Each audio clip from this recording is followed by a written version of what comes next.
Hi there, welcome back to Systematic Theology number 1. You're now set to begin the second main section of the course. This section of the course is on the concept, the idea of revelation.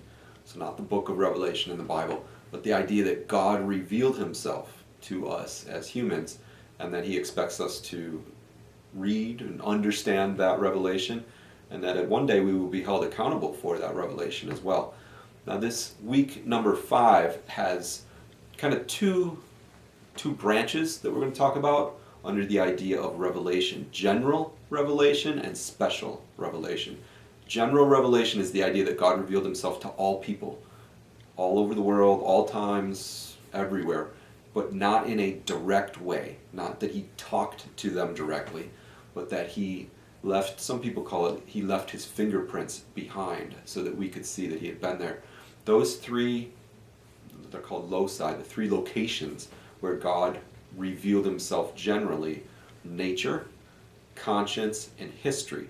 So if we look at nature, if we were to go outside and examine the trees, the clouds, the birds, we should be able to understand that God is there, that he created them, that he was wise, magnificent in that nature speaks to the glory of God.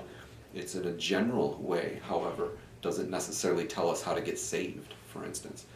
History, God has worked in history, and in looking at human history, we ought to be able to see how he has worked in the history of humanity to guide and direct nations and even individual people to come to a place where he wanted them, the plan he had for us. But that's, again, general. And finally, the third general revelation, the third loci of general revelation, is the idea of conscience.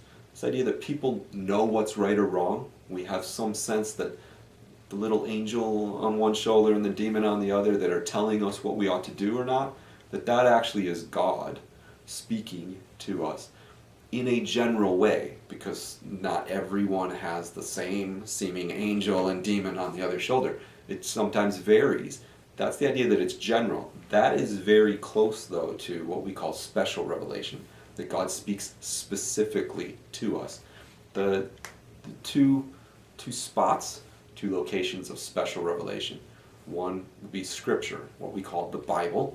The second one would be the idea of subordinate special revelation. God speaks maybe directly to me or directly to you, but that's subordinate to the Bible. The idea of special revelation, what we call Scripture, is that God revealed himself to all people in all places, in all times, and they're all required to know it. Subordinate special revelation, he revealed himself to me, or to you, or maybe to a group, maybe a church. If there's a prophecy, let's say, given to a church, it's for that group of people. It's not for everyone in the entire world. But all of those are special. God specifically gets down to our level and speaks to us. So that is what you're going to be covering in week 5, and then we'll go over weeks 6 and 7 when we get back.